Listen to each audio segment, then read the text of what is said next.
تو کئی 100 میل کا سفر ہے۔ اس دوران میں جو واقعات آئے ہیں، جن میں سے ایک واقعہ یہ ہے کہ ایک جگہ پر پانی کی شدید قلت ہو گئی، ایک جگہ خوراک بالکل ختم ہو گئی، راشن ختم ہو گیا،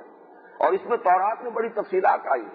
کہ بنی اسرائیل ایسی ناہنجار قوم تھی کہ جہاں ذرا کوئی سختی آتی تھی وہ حضرت موسیٰ علیہ السلام کے خلاف بڑبڑانا شروع کر دیتے تھے، یہ مروا دیا اس شخص نے ہمیں لا کر، اس سے تو ہم وہیں بہتر تھے، چلو جو غلامی تھی لیکن کھانے پینے کو تو ملتا تھا، تو ہمیں مروا دیا لا کر یہاں پر بیابان میں، نہ کھانے کو کچھ ہے نہ پینے کو کچھ ہے۔ اس کی پوری تفاصیر تورات میں موجود ہے، ان کا اس طرح کا معاملہ، یہاں تک کہ قتل کرنے پر آمادہ ہو جانا۔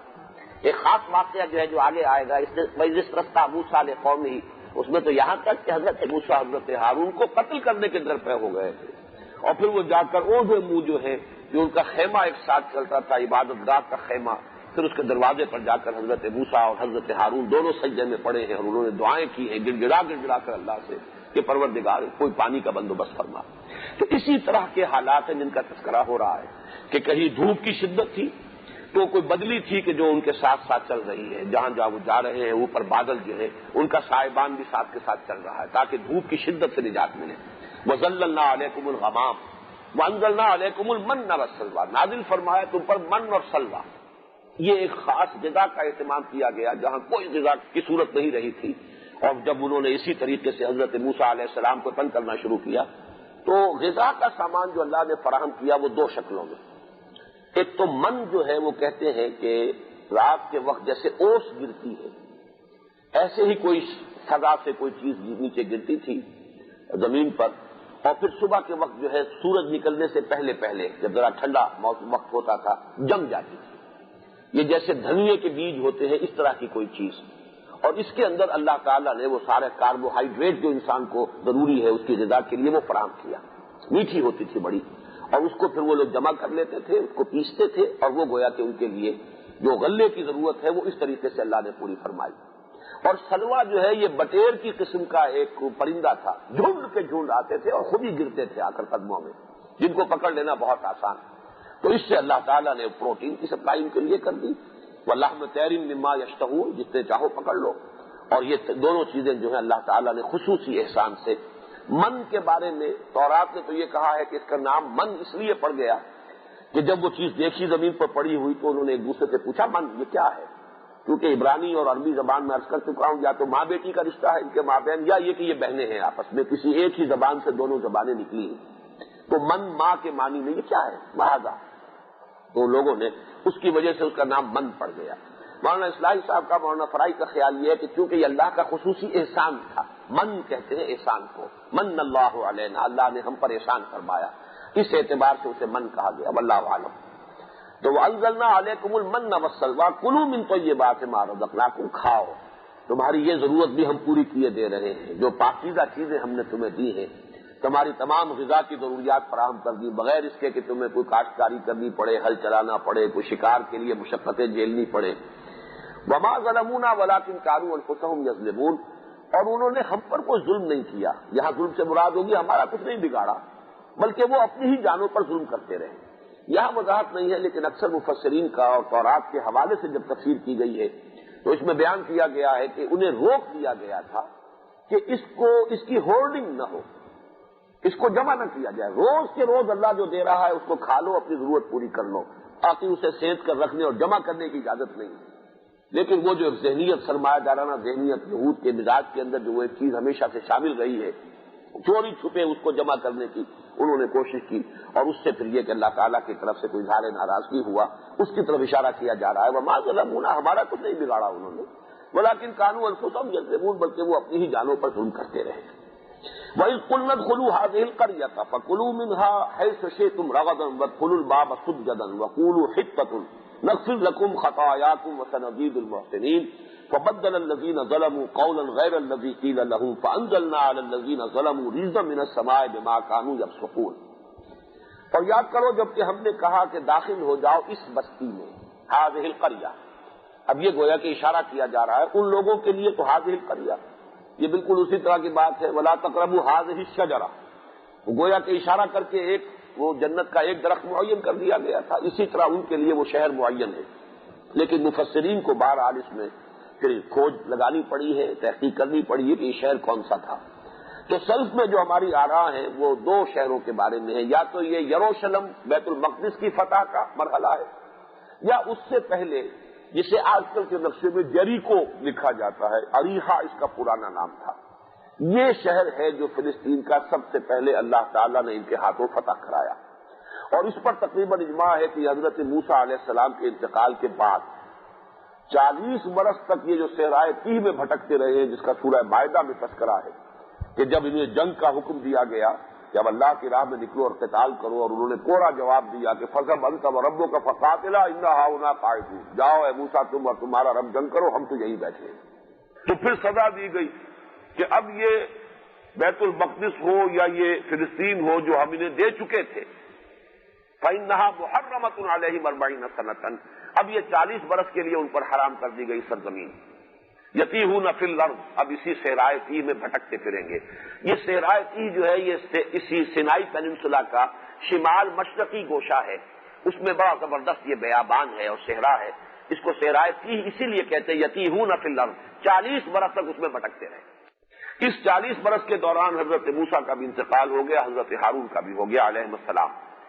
اس کے بعد جو نئی نسل پروان چڑھی، اس کو نوٹ کر لیجئے، اس لیے کہ تمدن کے یہ اصول جو ہیں یہ ہمارے لیے جو سبق ملتے ہیں اس سے وہ بہت اہمیت کے حامل ہے کہ چونکہ کئی سو برس ان پر تشدد ہوا تھا مصر میں، ان کی غیرتیں کچلی گئی تھیں۔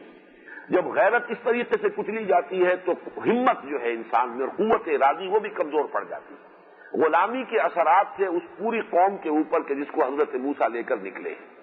بزدلی تھی، پھردلاپن تھا، کم ہمتی تھی، قدم قدم پر اپنے ہی رسول کے یوں سمجھیے کہ اس سے دست و گریباں ہونے کے لیے تیار، اور جب حکم دیا گیا جنگ کیا تو کوڑا جواب۔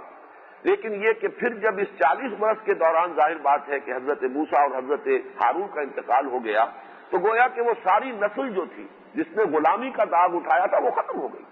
جو مصر میں رہے تھے غلامی میں،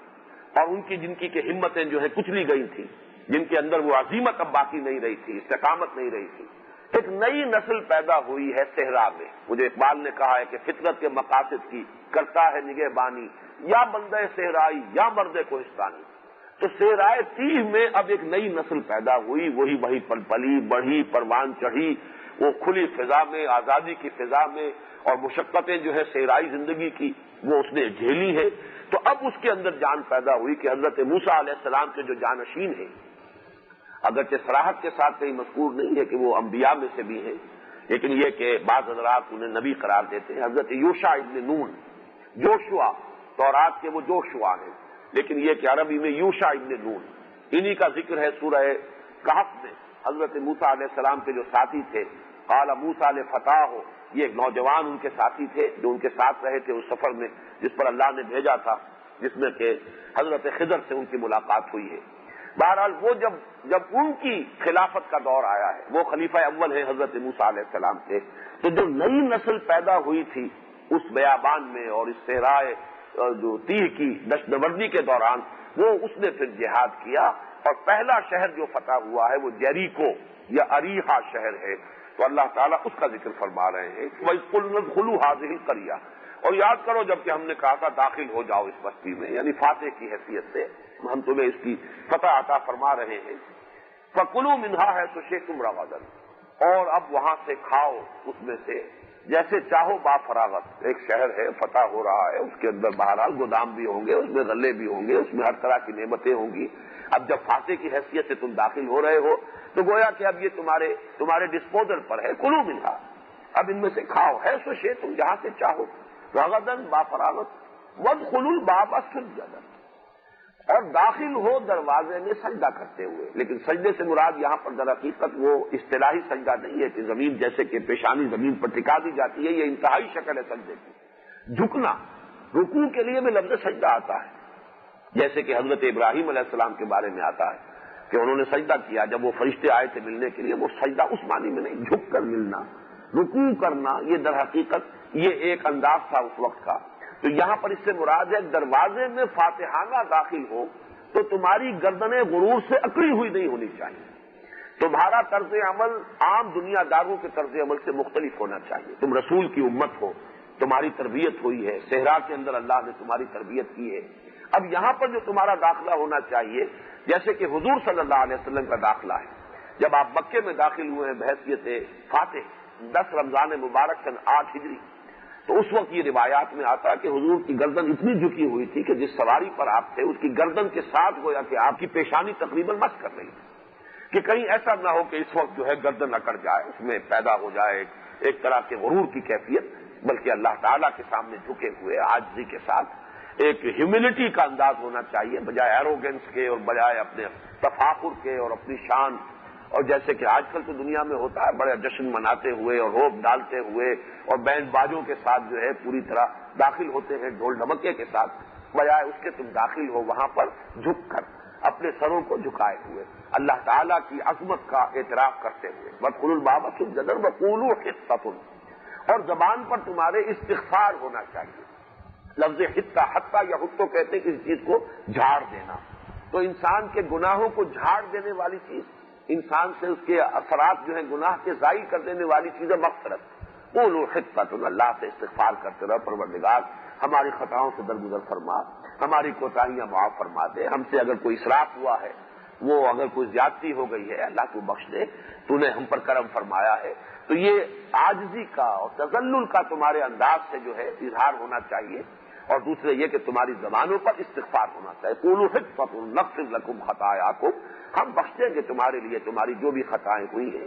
ان کے جو بھی اللہ تعالیٰ کی طرف سے جو بھی احکام آئے ان میں کوئی کمی بیشی ہوتی رہی ہے تمہاری جانب سے تو ہم معاف فرما دیں گے۔ وَسَنَزِيدُ الْمُحْسِنِينَ، اور جو تم میں سے ہیں محسنین، محسن کا لفظ جو ہے عربی زبان میں کسی اور سینس میں آتا ہے، اردو میں کسی اور سینس میں۔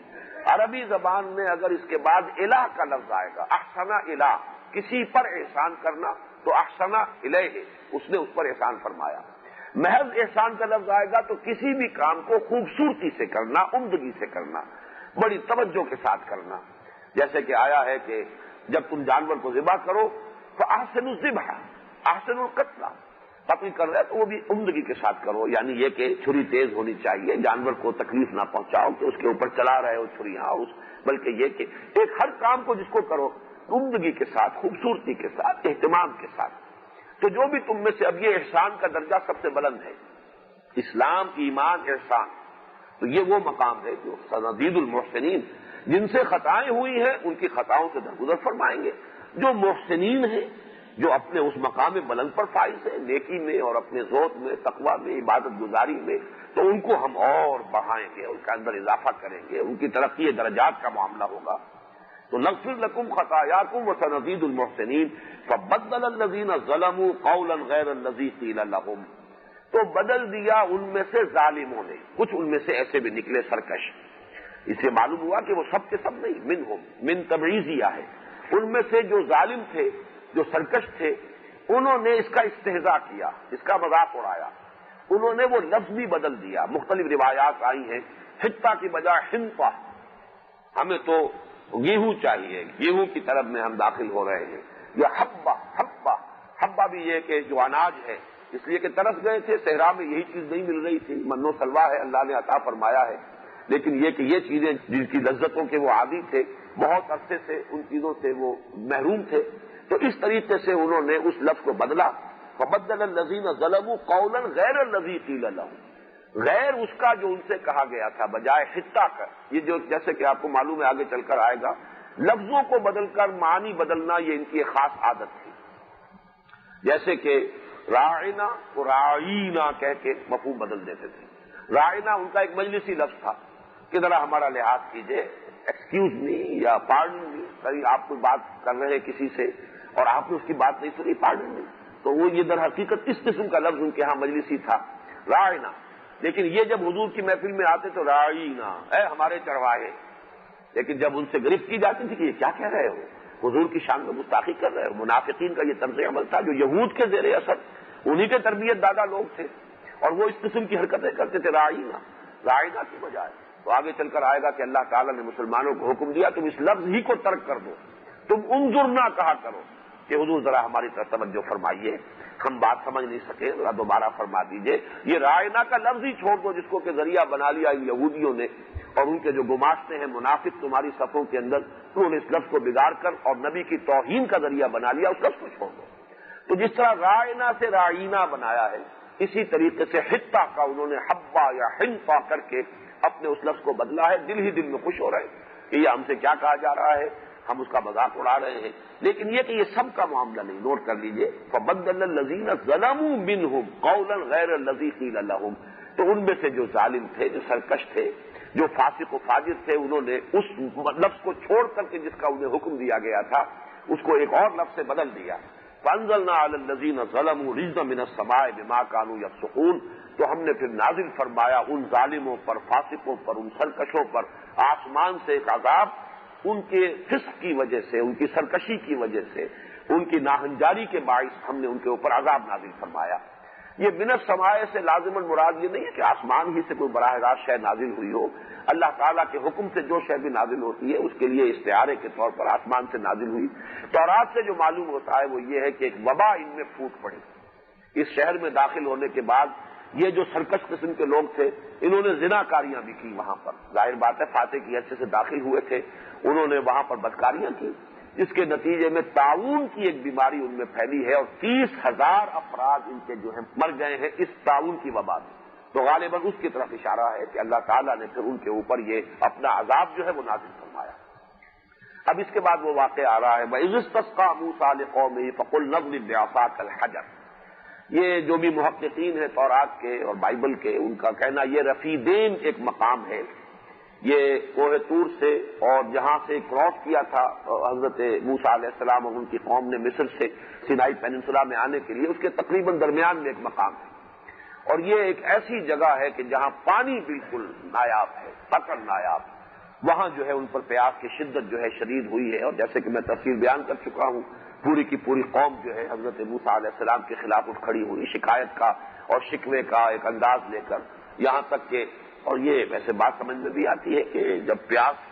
جان پر بن جائے کسی کے تو واقعہ یہ کہ حواس کا قائم رکھنا کوئی آسان کام نہیں ہے. اور یہ تو قوم بھی ہے جو بنیادی طور پر سرکش قوم. تو اس نے پھر جو روش اختیار کی تو الفاظ یہ آئے ہیں تورات میں کہ موسیٰ اور ہارون دونوں جا کر اوندھے منہ گر گئے. وہ جو ان کا عبادت گاہ کا خیمہ تھا اس کے دروازے پر انہوں نے گر گڑا کر دعائیں کی. اور یہ چیز بھی سمجھ میں آتی ہے جیسے حضور صلی اللہ علیہ وسلم نے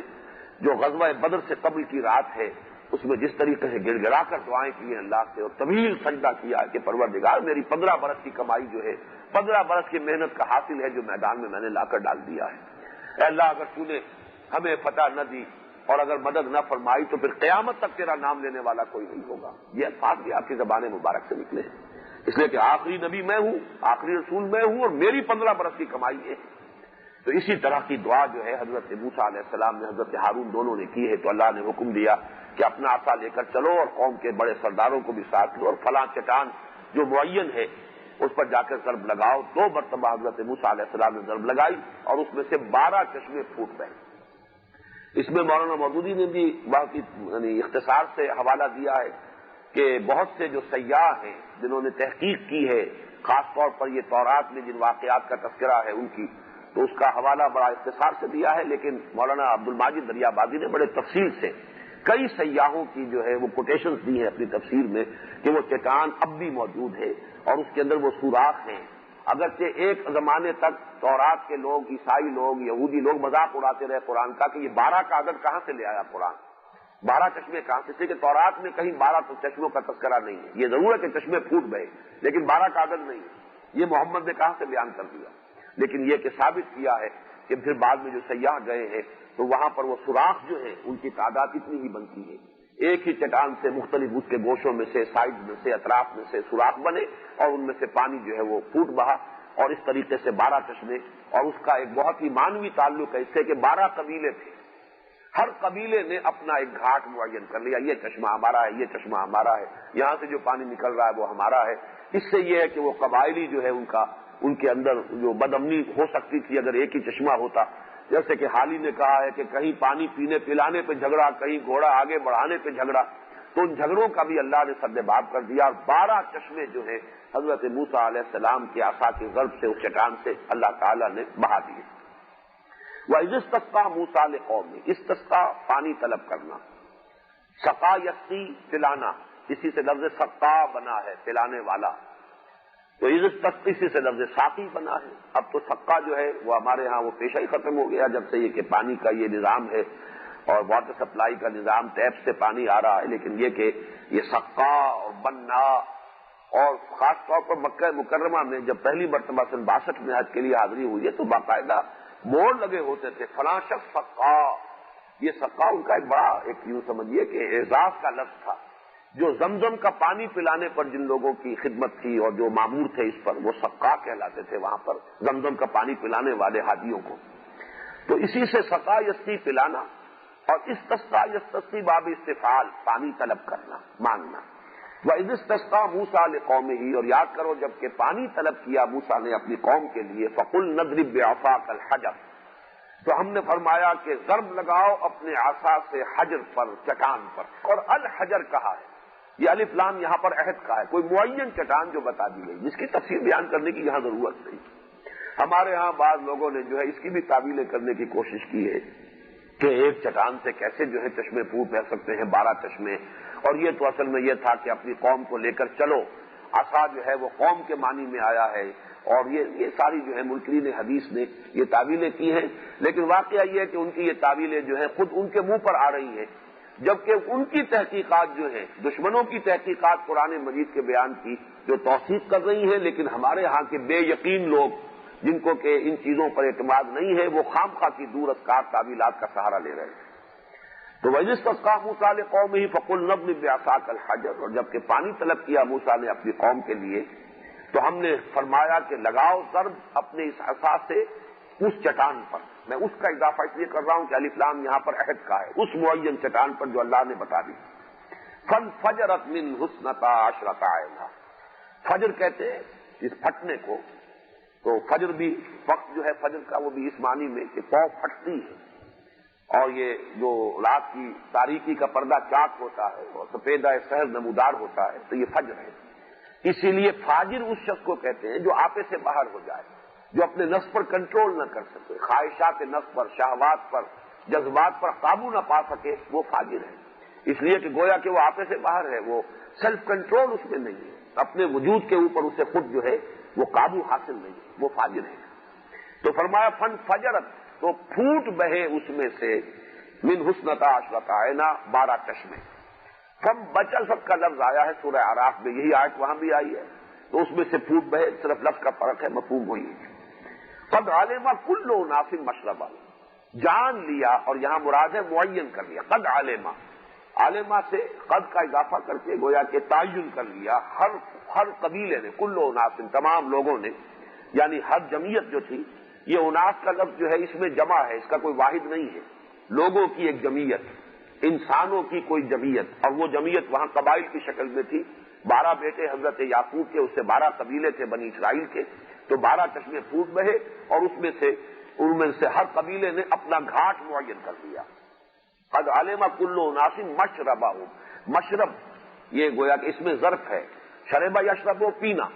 اور پینے کی جگہ گھاٹ جہاں سے پانی پیا جائے یہ مشرب ہے. قد علم کل اناس مشربہم، ہر گروہ نے، ہر قبیلے نے معین کر لیا اپنا گھاٹ. کلوا واشربوا من رزق اللہ ولا تعصوا فی الارض مفسدین، اور گویا کہ ان سے کہہ دیا گیا. یہاں پر قیلا کا لفظ جو ہے محذوف ہو جاتا ہے، کوئی ضرورت نہیں اس کی. ایک گویا کہ تصویر حال سامنے آ رہی ہے کہ اس کے بعد یہ بات ان سے کہہ دی گئی، یا یہ کہ حالت ایسی ہو گئی کہ جس سے از خود یہ بات ظاہر ہو رہی تھی، چاہے وہ لفظاً وہ بات کہی نہ بھی گئی ہو، تو وہ صورت حال کی تعبیر کی جا رہی ہے. کلوا واشربوا من رزق اللہ، کھاؤ اور پیو. دیکھیے پہلے من و سلوہ کا ذکر تھا، وہاں لفظ صرف کلو آیا تھا. اب یہاں چونکہ پانی کے 12 گھاٹ آئے ہیں تو وشربو کا اضافہ ہو گیا. کلوا واشربوا من رزق اللہ، کھاؤ اور پیو اللہ کے رزق سے. ولا تعصوا فی الارض مفسدین، اور زمین میں اینڈ پہ نہ پھرو فساد مچاتے ہوئے، سرکشی کرتے ہوئے، تمرد کا مظاہرہ نہ کرو. اور جو کچھ کہ تم اپنے نبی، اپنے رسول حضرت موسیٰ اور ہارون کے ساتھ کرتے رہے ہو، اس روش سے باز آؤ، اور اللہ تعالیٰ کے سامنے بھی صرف گندگی کی کیفیت اختیار کرو، اور اللہ تعالیٰ کی نعمتوں کا شکر ادا کرو. ولا تعصوا فی الارض مفسدین. یہ عصا اور عیسا، عین یہ اور سے، اور عین سے اور یہ اگرچہ حروف اصلی ایک ہے لیکن ان میں سے ترتیب ذرا بدل جاتی ہے، لیکن دونوں کا مفہوم ایک ہی ہے. العیس شدت الفساد، یہ امام قرطبی کی وضاحت ہے، یہ عیش ہے جس میں فساد کی شدت پیدا ہو جائے، وہ عیش ہے۔ والعصا اشد من الفساد، اور جب اس میں بہت ہی فساد میں تمرد اور سرکشی بلکہ کہنا چاہیے بغاوت کا عنصر پیدا ہو جائے تو وہ عصا ہے۔ ولا تعصوا فی الارض مفسدین، تو زمین میں سرکشی کرتے ہوئے اور بغاوت پر آمادہ ہو کر اللہ اور اس کے رسول کے مقابلے میں مد مقابل بن کر آ کر زمین میں فساد نہ مچاؤ۔ وَإِذْ قُلْتُمْ يَا مُوسَىٰ لَن نَّصْبِرَ عَلَىٰ طَعَامٍ وَاحِدٍ، اور یاد کرو جب کہ تم نے کہا تھا اے موسیٰ ہم ہرگز صبر نہیں کر سکتے، اور یہاں صبر سے مراد ہے قناعت کرنا، ہم ہرگز قانع نہیں ہو سکتے، قناعت نہیں کر سکتے عَلَىٰ طَعَامٍ وَاحِدٍ، یہ ایک ہی کھانا ہے، ہم تو اکتا گئے کھا کھا کر، چاہے کتنا ہی اچھا بٹیر کا گوشت ہے، لیکن یہ کہ آدمی کو مسلسل کھانا پڑے تو یہ ہم اپنے اوپر بھی طاری کریں تو بات سمجھ میں آتی ہے، طبیعت اکتا جاتی ہے۔ اعلیٰ سے اعلیٰ غذا ہو، اعلیٰ سے اعلیٰ جو انسان کو نعمتیں میسر ہو، لیکن تسلسل اگر ہو، انسان کو کچھ نہ کچھ اس میں تنوع چاہیے، کچھ تبدیلی چاہتا ہے، مونوٹنی جو ہے وہ پسند نہیں ہوتی، تو لن نصبر علی طعام واحد، ہم ایک کھانے کے اوپر صبر نہیں کر سکتے، ہمارے لیے ممکن نہیں ہے کہ اسی ایک غذا کے اوپر ہم قناعت کرتے رہیں۔ فادع لنا ربک، تو دعا کرو ہمارے لیے اپنے رب سے، خاص استدعا کرو، دعا کرو۔ یخرج لنا مما تنبت الارض من بقلها وقثائها وفومها وعدسها وبصلها، ہمارے لیے دعا کرو اپنے رب سے کہ وہ نکالے، یخرج لنا، ہمارے لیے نکالے، مما تنبت الارض، وہ چیزیں جو اگاتی ہے زمین، زمین سے جو مختلف چیزیں پیدا ہوتی ہیں، یہ تو آسمان ہی سے، فضا ہی سے یہ من گر گیا، اور فضا ہی سے یہ سلوا جو ہے، یہ بٹیر جو ہے اس کے جھنڈ کے جھنڈ آ گئے، یہ زمین میں سے جو چیزیں اگتی ہیں ہم اس کے عادی رہے ہیں، وہ ہماری غذا رہی ہے، تو ذرا حکم دو، اگر ایک ضرب سے تمہاری عصا کی اور وہ ایک چٹان میں سے 12 چشمے پھوٹ گئے، سمندر جو ہے اسی عصا کی ضرب سے پھٹ گیا، تو یہ بھی ہمارے لیے معجزہ جو ہے، تم اگر اللہ سے دعا کرو تو اس کا ظہور ہو۔ مما تنبت الارض من بقلها وقثائها وفومها وعدسها وبصلها، ان 5 میں سے صرف ایک لفظ کے معنی میں کچھ اختلاف ہوا ہے، باقی یہ کہ 4 کے بارے میں تقریباً اتفاق رائے ہے۔ بقلها سے مراد ہے ساگ، ترکاریاں، سبزیاں، یہ چیزیں کہ جو زمین سے پیدا ہوتی ہیں، من بقلها، وقثائها سے یہ ککڑیاں، کھیرے، یہ بھی زمین سے پیدا ہونے والی چیزیں، ظاہر بات ساری کی ساری چیزیں وہی ہیں، نباتاتی پیداوار، مما تنبت الارض من بقلها وقثائها۔ فوم کے بارے میں اختلاف ہے، مجھے زیادہ قوی رائے یہی معلوم ہوتی ہے، اس سے مراد لہسن ہے۔ تھوم اور فوم، تھوم جو ہمارے یہاں پنجابی میں بھی لفظ آیا ہے، معلوم ہوتا ہے کہ یہ وہی لفظ ہے کہ جس نے پنجابی میں یہ شکل اختیار کی ہے، اور یہ لہسن کے لیے ہے، اور بہت سے ہمارے مفسرین کی رائے بھی ہے، لیکن بعض حضرات نے یہ گیہوں اور اناج کے معنی میں اس کو لیا ہے۔ بہرحال میں اس میں کوئی نہیں کر سکتا کہ اس کی دلیل کیا ہے، یہ لغت کی وہ باریکیاں ہیں کہ جس کی تحقیق کا موقع نہیں ہے۔ فومہا وعدسہا وبصلہا، عدس کہتے ہیں مسور کی دال، اور بصلہا پیاز۔ اب یہ وہ چیزیں ہیں کہ جن سے تنوع پیدا ہوتا ہے غذا میں، اور اس کے اندر لذت پیدا ہوتی ہے، لہسن ہے اور پیاز ہے، اس سے وہ مسالے بنتے ہیں، سالن بنتے ہیں، گریوی بنتی ہے، تو ان تمام چیزوں کے لیے انہوں نے خاص طور پر جو ہے ان لذتوں کے، ان چٹخاروں کو یاد کر کے جو مصر میں جس کے عادی تھے استدعا کی۔ قال تستبدلون الذی هو ادنی بالذی هو خیر، حضرت موسیٰ نے فرمایا کیا تم بدل لینا چاہتے ہو اس چیز کو کہ جو ادنا ہے اس کے عوض کے جو بہتر ہے؟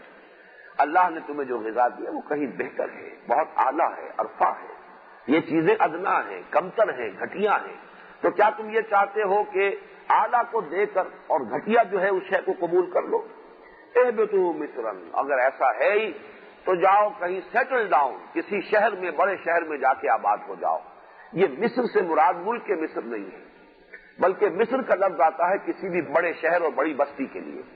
چنانچہ ہماری فقہ کی کتابوں میں مصر جامع اس کو کہا جاتا ہے کہ وہ شہر جس میں کہ جمعے کی نماز ہو سکے۔ یہ فقہ کا مسئلہ ہے کہ گاؤں میں، دیہات میں یہ جمعے کی نماز نہیں ہوا کرتی تھی، بلکہ جمعے کی نماز مصر جامع، ایسا شہر کہ جس میں کافی جمعیت آباد ہو، جس میں کہ حکومت کا بھی کوئی نہ کوئی کارندہ جو ہے وہ موجود ہو، کم سے کم یہ کہ آج کل جو ہماری اصطلاحات ہیں وہ گرداور قانون گو کا کوئی حلقہ ہو، اس کی کوئی حیثیت ہوتی ہے اس علاقے میں، اس لیے کہ جمعے کا نظام جو ہے اسلام میں وہ در حقیقت حکومت کے نظام کے ساتھ انٹیگریٹڈ ہے۔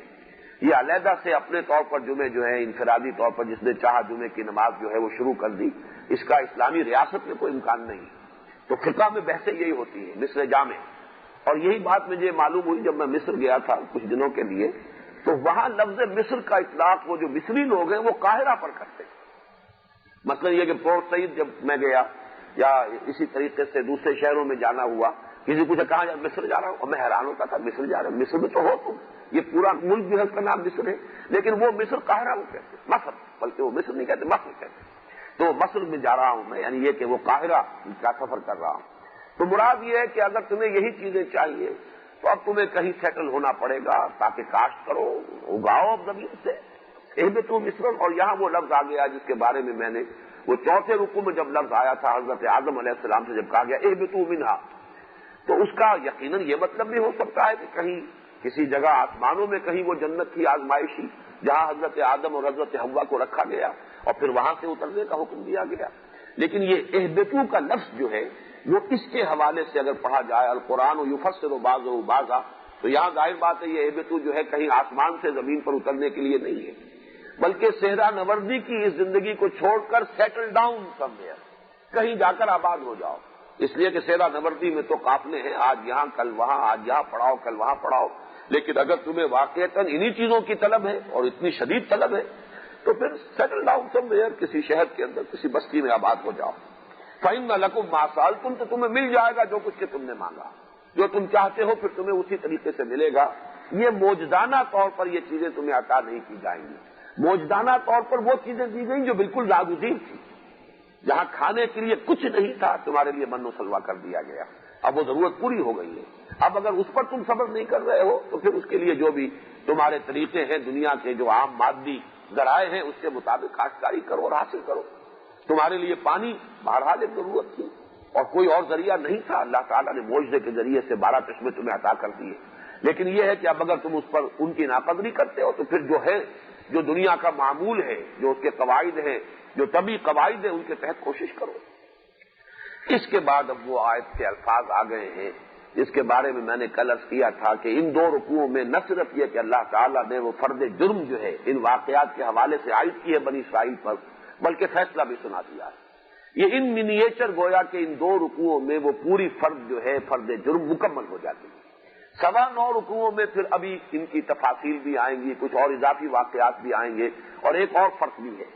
کہ ان دو رکوعوں میں زیادہ تر واقعات کا بیان ہے، اعتقادی گمراہیاں، ان کے فکر و نظر میں جو کجی پیدا ہوئی وہ آگے چلے گی بات، اور وہ 8ویں رکوع سے اس کا سلسلہ شروع ہوگا، اگرچہ کچھ واقعات بھی آئیں گے لیکن زیادہ اب آئیں گے اعتقادی جو ان کے اندر جو گمراہیاں پیدا ہوئی، انہوں نے فکری اور نظری طور پر جو ٹھوکریں کھائی ہیں ان کا ذکر آگے آئے گا زیادہ۔ اس اعتبار سے وہ ہمارے لیے زیادہ اہم حصہ ہوگا، اس لیے کہ وہی چیزیں جو ہمارے ہاں بھی پیدا ہوئی ہیں۔ باقی تاریخی اعتبار سے اس طرح کے معجزات سے ہماری تاریخ جو ہے وہ تقریباً خالی ہے۔ حضور صلی اللہ علیہ وسلم نے جو کچھ کیا ہے 23 برس میں، جو بھی محنت کر کے آپ نے انقلاب برپا کیا، وہ جد و جہد سے، عمل سے، انسانی ہیومن ایفرٹ، ہیومن اسٹرگل، اس کے اندر ان معجزات کا دخل تقریباً نہ ہونے کے برابر۔ کوئی من و سلوہ نازل نہیں ہوا، حالانکہ 3 برس تک حضور صلی اللہ علیہ وسلم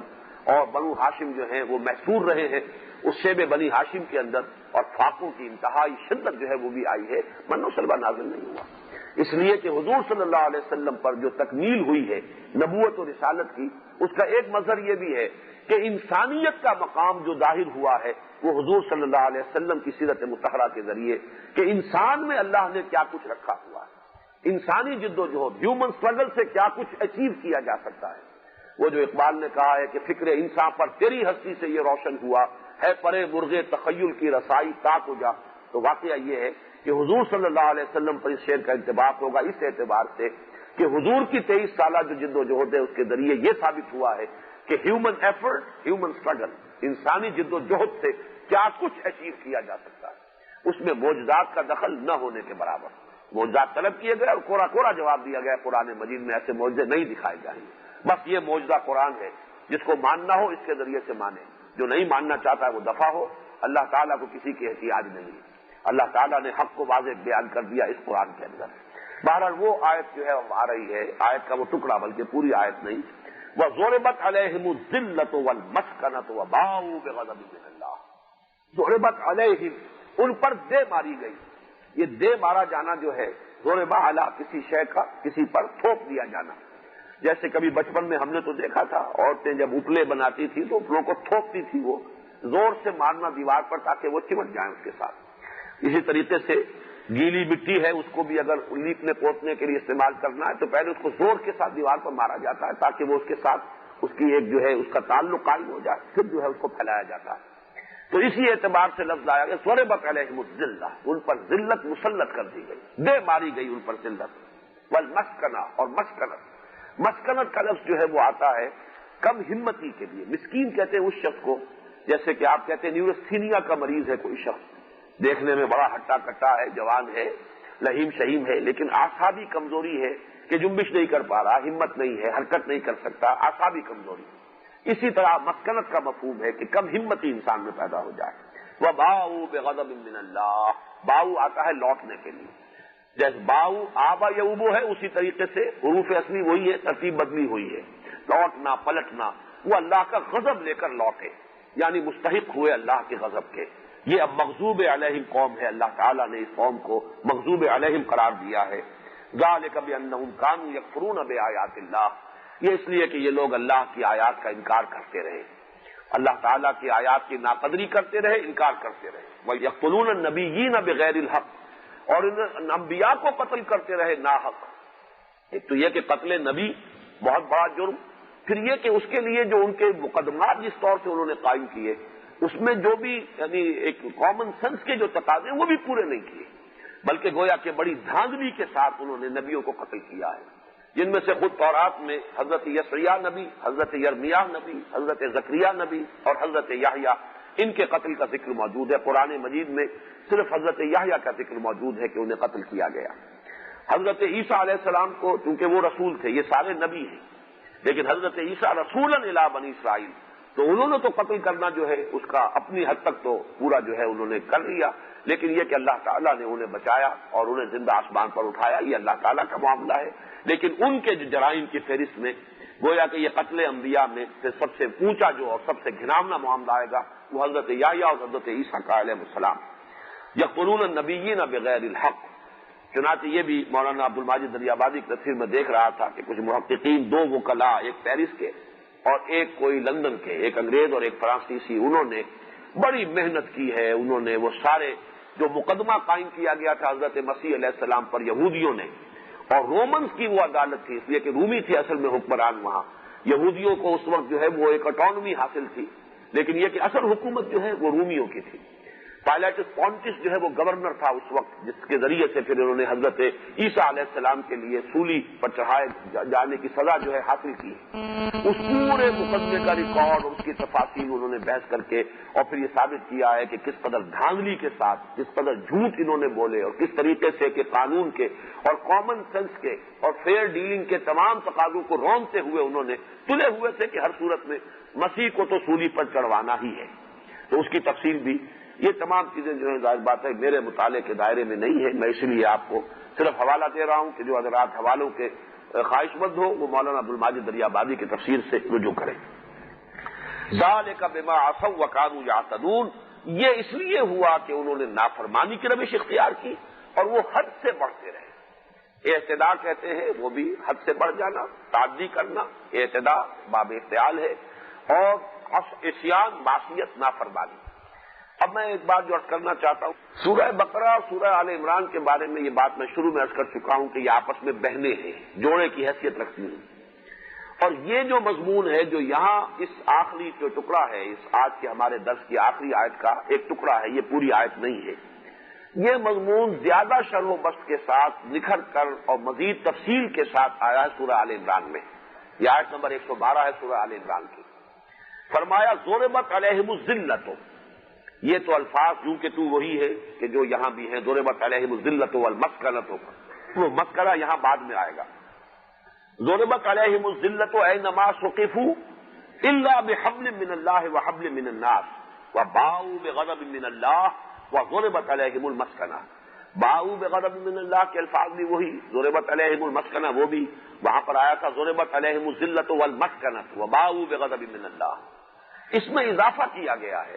آخر میں پھر وہی ہے ذالک بانہم کانوا یکفرون بآیات اللہ ویقتلون الانبیاء، یہاں تھا یقتلون النبیین بغیر الحق، یہاں آیا ہے یقتلون الانبیاء بغیر حق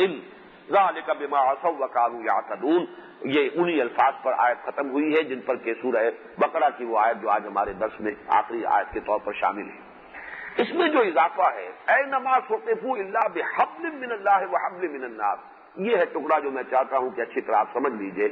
اس لیے کہ اس آیت پر ایک اشکال ذہنوں میں پیدا ہوتا ہے کہ قرآن تو کہتا ہے کہ ان پر ذلت اور مسکنت جو ہے تھوپ دی گئی،